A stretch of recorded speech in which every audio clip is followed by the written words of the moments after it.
All right, today we're gonna learn how to chop and peel garlic. This is garlic. When you have a full bulb of garlic, we're gonna take it and we're just gonna take our hand and just smash it. And it's gonna separate it out, break it apart, okay? And so I'm gonna start off with how to peel mass amounts of garlic, okay? So the way you're gonna do this is start putting it into a container. I use a plastic container because it's a lot quieter. You just wanna get all the different cloves from the bulb, separating it from the center. Just putting them in here. And we are a go. So we're gonna take the lid, put it on, and all you're gonna do is just shake it.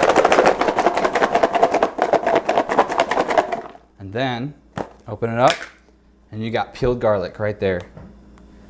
All done. So instead of smashing every piece, you're just going straight into peeled garlic.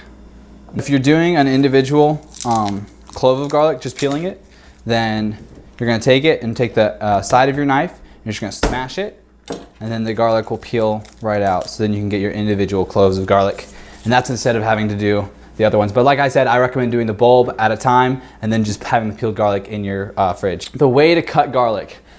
I've been approached countless times about how to cut garlic fast because it takes forever to get it to the mince stage. So what you want to do, we're going to go ahead and trim up the sides here because of the root on it. It's a bitter flavor. So we're going to take it off.